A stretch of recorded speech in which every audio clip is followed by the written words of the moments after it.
What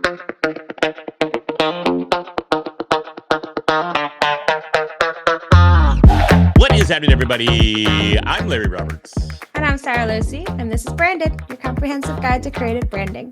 And on this episode of the podcast, we're going to be talking about eBooks, how eBooks can help position you as a thought leader, grow your brand, and maybe even get you set up to write your first book.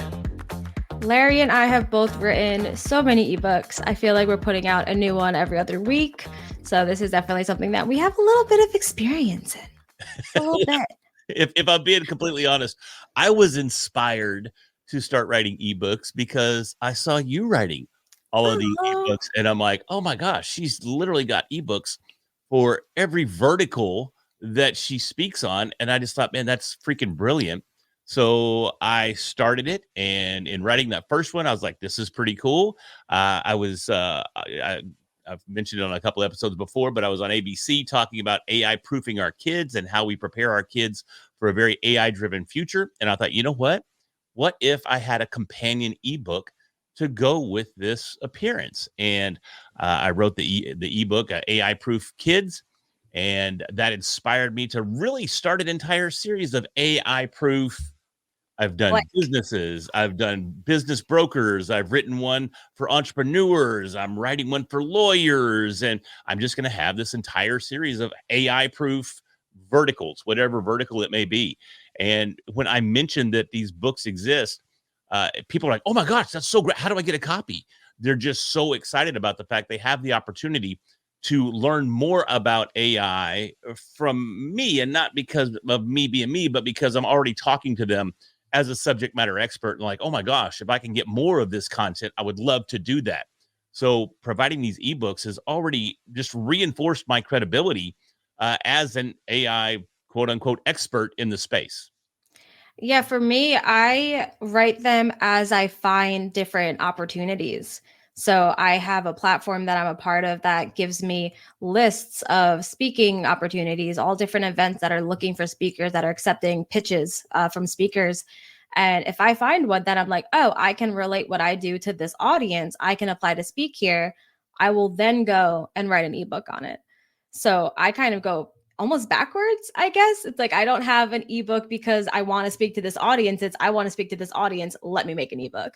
And when I started doing these, it was years ago, I was doing them for clients. It wasn't just about, and still isn't just about, the authority and being seen as that expert. It's lead gen. This is all about business building. And an ebook, the way that we structure it is it's available completely for free to download off our website.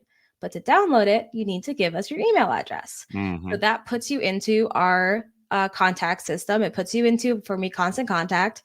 And I have a 4 or 5 step email series that'll start getting sent to you.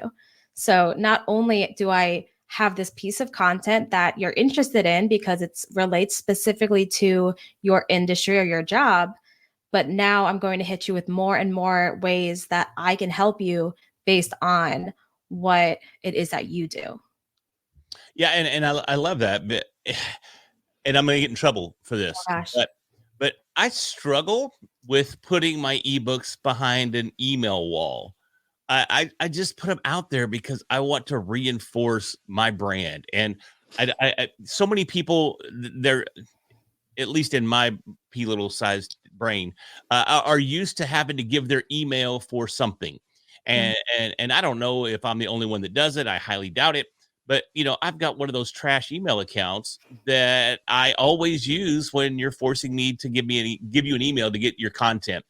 And for me, I don't even want to put people through those steps. Again, I know I'm going to get in trouble for this. I know there's people that are listening right now that want to call me up and call me a bunch of bad names because I'm losing all this money and I'm missing all this opportunity for leads. And I totally respect that perspective.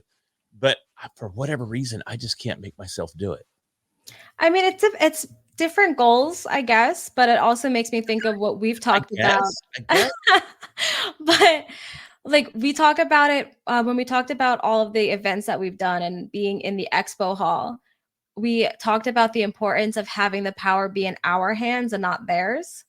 So part of that email capture is putting it in our hands, because yes, we'll have a call to action in the ebook that says, like, if you want to discuss this further, if you want to learn more, reach out to us. But if they have to give us their email address, then we can reach out to them. So it's part of that, like, having the control. Yeah. But I mean, if that's not what you're looking for, like, there's different goals. People write ebooks for different reasons. So there's no right or wrong way to do it, but just do it. I guess, really. And these days, with all the tools out there, it's so easy. It's super easy, barely an inconvenience. And yes, Barely. I know that line. But the thing is, yeah, you just have to do it. And you're talking about all the tools that are out there to do it with. The process that I use is pretty straightforward. Um, I know you probably take a little bit of a different approach. Me personally, it all starts in ChatGPT. And I use ChatGPT to give me an outline, a chapter outline for an ebook on whatever topic it may be. And then using ChatGPT, I build out each and every one of those chapters. I include usually a vocabulary in the back of, or at the end of the ebook, and additional resources to go along with it for additional reading or web resources or whatever it may be. But then I take that content, because I got to pretty it up too, right? I take the content that we get and I throw it into a Google Doc and format it and have all that fun there.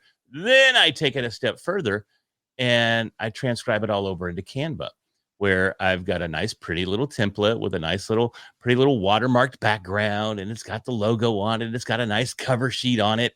And that way, when you export it to PDF, it looks beautiful. What do you do? Yeah, I've noticed a very big difference between mine and yours. You have like a table of contents and like a glossary. I don't at all.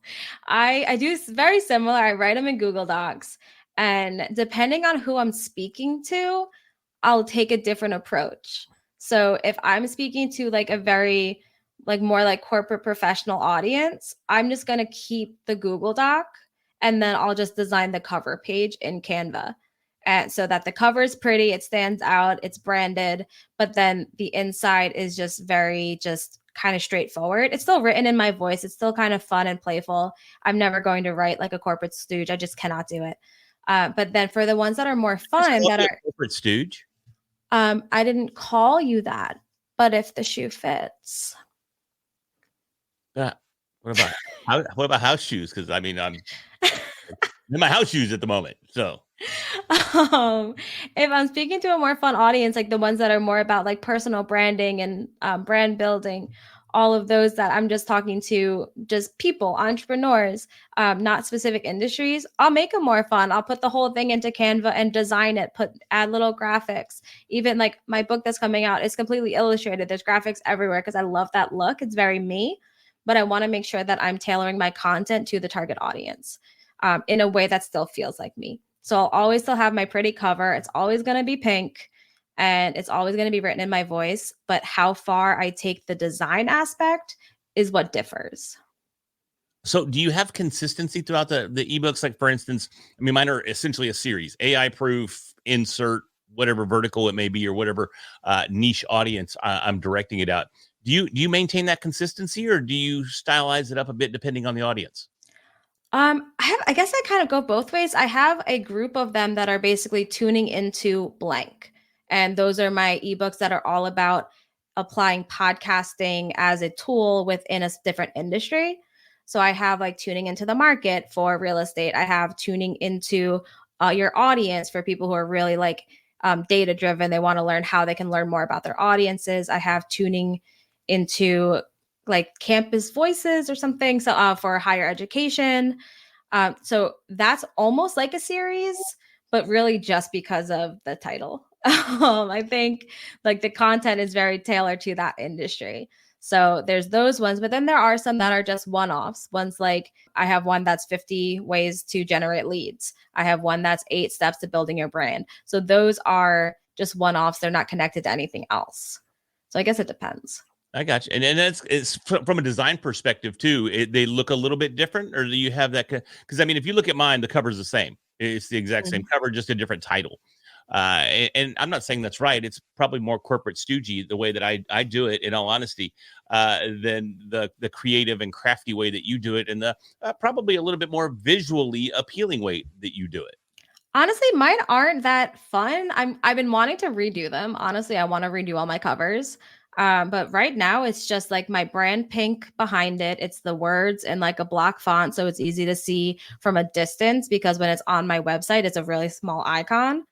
And then I'll add like maybe a little doodle in the corner that fits like the audience or something that's like related to the industry. So it's really not that fun. I really should redo it and make it more fun because it's just I don't like boring.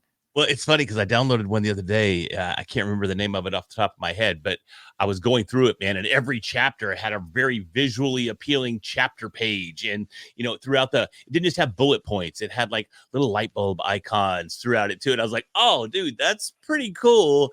And I need to go back and I need to fancy mine up a bit, but I don't know. I don't know. Yeah. I think really the most important thing, like we're kind of getting into like the weeds of like the branding it for yourself. Yeah. But for someone listening who wants to get into doing this, like let's talk a little bit like how to do it because it really is not that hard. And I think the first step is really figuring out what your goal is. We talked a little bit about how our goals might be different, but why are you putting out an ebook? Is this because you want to build a mailing list? Is it because you're speaking to an audience? Like whatever it is, you kind of start there and build from that. And I think for us, one of the main ways that we do it, or at least that I do it, I think you do it as well. When we go to speak at an event, we're speaking on stage. I have the QR codes just to go download that ebook built into my presentation so that I already know I have a bit of a captive audience. Like they're already there listening to me speak, that I'm speaking on this topic. And I might have an ebook that goes deep into almost like a tangential topic, Yeah, you got it right something the like second that. time. Yeah. Yep. So like I've done presentations just on like how podcasting can grow a brand, and I'll talk a little bit about lead gen. So then I'll have, well, if you want to learn more about this specifically, I don't have time to really dig into it, download this ebook so that I can still kind of send them down another path that I have expertise in, show off more of what I know. And at the same time, even though you might not do it, I get their email address. Yeah, Because, and I think that's totally cool. I think that's great. Uh, yeah. in talking about building these for speaking opportunities, traditionally over the last umpteen years, whenever I would speak, I'd always have a QR code at the end of the presentation. Actually, I always put one at the front and at the end of the presentation I've started doing that because of you. for people to get the slides. So, but then it dawned on me, okay, so they get the slides and maybe they're going through the slides and they'll maybe remember something that I said on that slide. But typically on slides, what are you getting? You're getting high level bullet points. So if you really want to provide additional value beyond the stage, why not provide an ebook that reinforces all the principles that you discussed on whatever topic it was you were presenting on from the stage? That connects with that audience, that gives them even more value. And if you have that CTA that you're talking about, you mentioned that earlier, if you have a CTA in that ebook to connect with you and who knows, work with you ideally or buy your goods and services, whatever it may be, then I think that just reinforces the fact that I saw this person on stage. They gave me this book for FREE for free. So now's the opportunity for us to reach out and really, really develop a relationship. Yeah, and that's a really good point because we like when we want to do this because we're speaking on stage. Like I said, I learned from you to do the QR code at the beginning and the end. And what we do with that is, or at least how I set it up, at the beginning, it's a QR code that I say, if you want to get these slides to like look at them again later or follow along, download, you can scan this code and instantly download them. And that is not behind an email wall, which I also learned from you because they're more likely to do it. But when they get to the page that sends to, the first like call to action is just download the slides. It's instant download. They just click the button. But under that, I will also have a call to action to download an ebook that I have on exactly the same topic. I'll basically write the ebook based on my slides or create the slides based on my ebook. So it's just digging farther into what I talked about because my slides are even less content than yours. You put all those bullet points, I'll put like a word. Like Yeah, I don't I don't put anything. It's so little content because it's really just to jog my own memory. And sure. I don't want to be distracting them away from what I'm saying because I have ADHD and I'll just be trying to read the slides and I won't even be listening. So I cater to myself and I just don't put much content. So then if they want to download my slides, they can, but they won't get much. So then if they want to really get the information, download the ebook and I get their email. I got to be honest. I put that data on the slides because that's my security blanket. That way I don't forget what I'm talking about.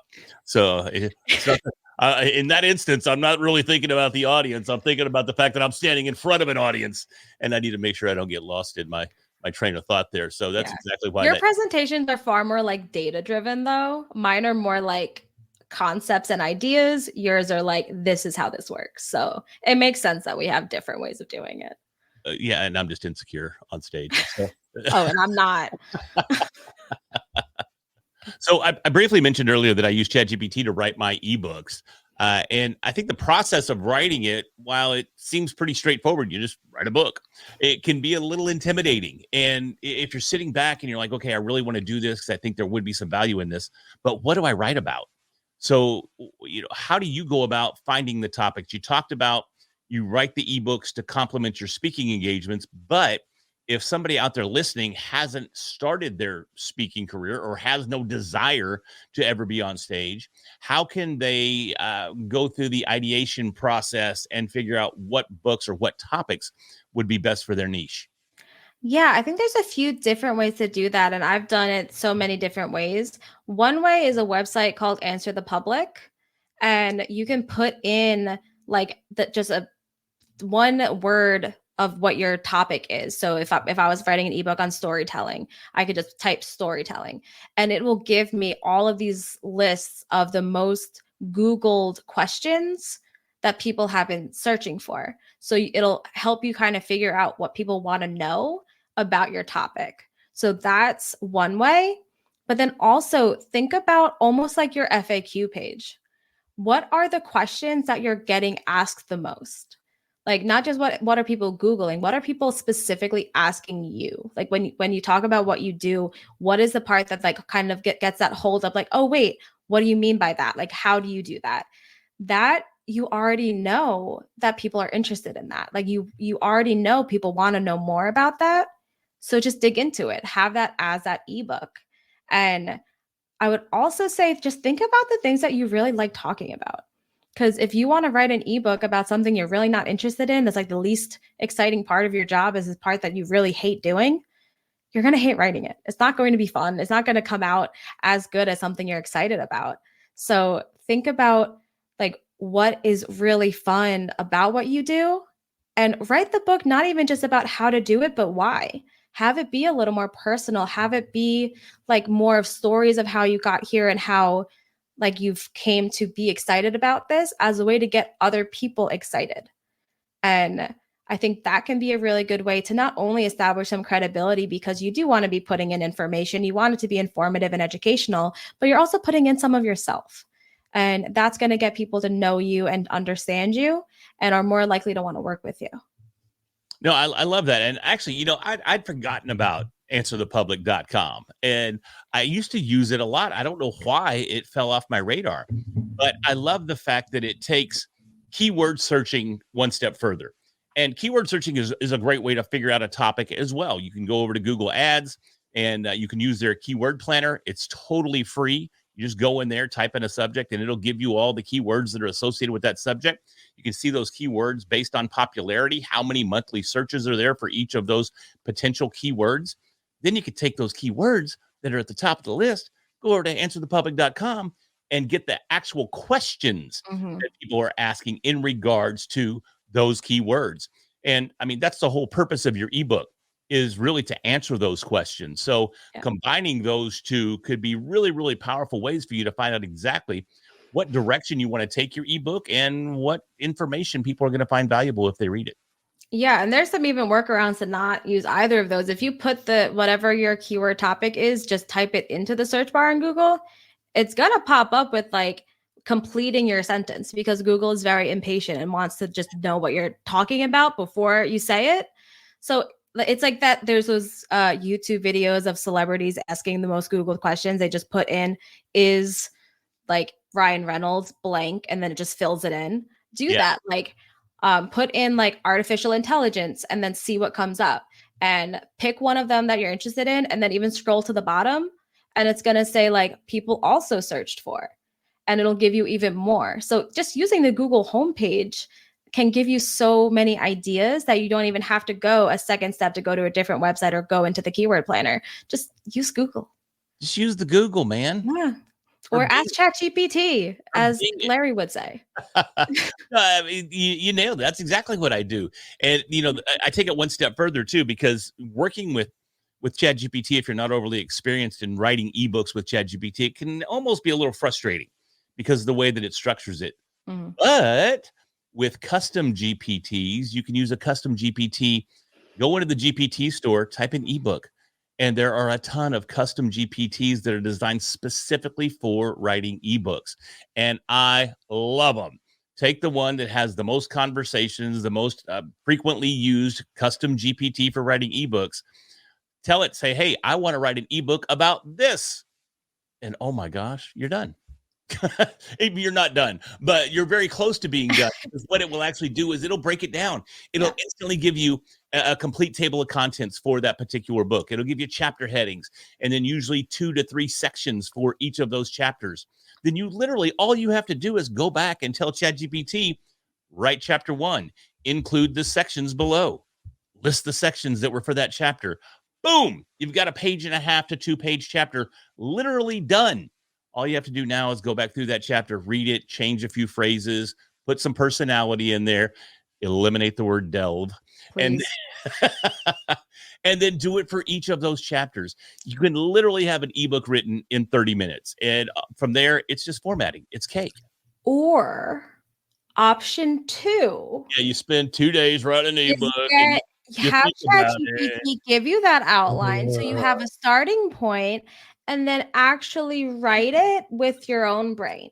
Also an option for those old-fashioned folks like me, who want to write words themselves.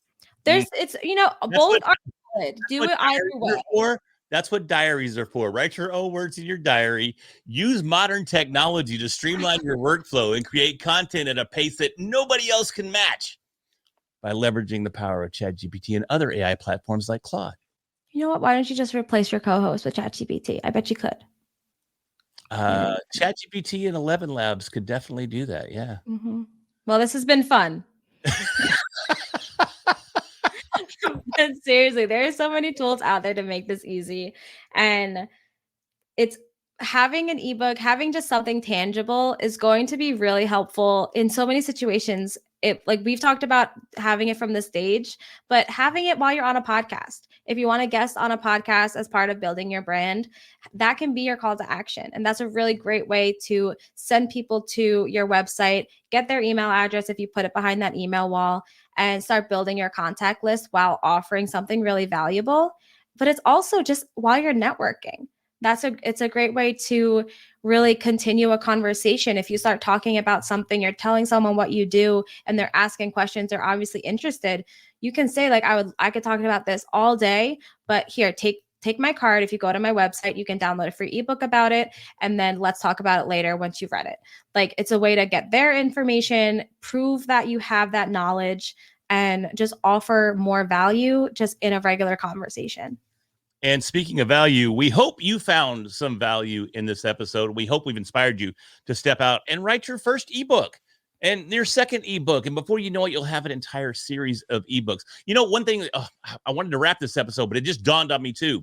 Something that you do that I adopted that I was waiting for this piece. Yes. I know where you're going. Yes.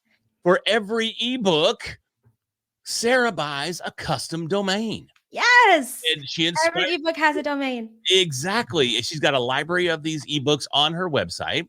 And then in addition to that, to make them easily accessible to the audience that she's speaking to, she goes out, she buys a custom domain associated with that ebook, and I started doing the exact same thing. And man, it just streamlines the process and makes it so easy that even in passing conversation, you go, oh, I have an ebook on that.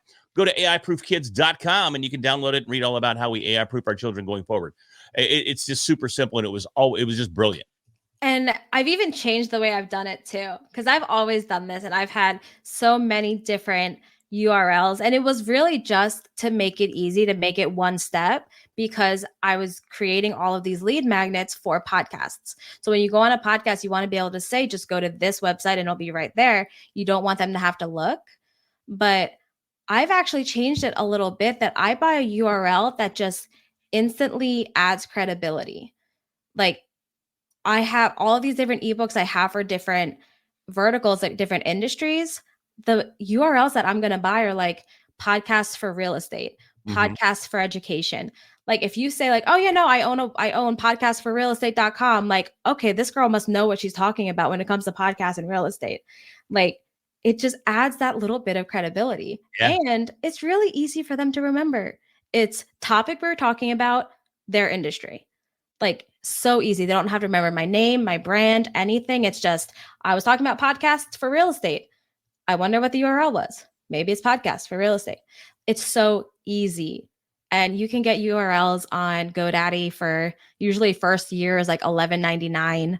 It goes up after that. Right. I don't know if there's a sale, but I've bought probably a half a dozen in the last week or so, and they're all a penny for the first year. Every one of them that I bought, Yeah, that's common too. Yeah. So I think you have to sign up for 3 years, but it's like a penny for the first year, and like you say, $11.99 for the following 2 years or something. So and you don't need to have them forever. Like, if this is something that you just plan on doing for a year, buy it for a year. And then you can either let the URL die or you can keep renewing it, but you don't have to. So it doesn't have to be a lifelong expense. Yeah. And it's just so easy. You don't have to say, go to my website, click here, click here, click here, go under this, go to slash something, something, slash something else. It's just go to this URL. Ta-da. So easy. Yeah, it's awesome. So I wanted to make sure we got that in there too. So with that, that in itself was some tremendous value that we wrapped it up with. So ideally, if you did find some value in this episode, hit that subscribe button so we can continue to bring you these episodes each and every week. We're coming up close to episode 50, which is unbelievable. Yeah, it's pretty crazy. Yeah. This is 48. This will be 48. Yeah, pretty awesome. So with that, I'm Larry Roberts. And I'm Sara. Let us see, and we'll talk to you next week.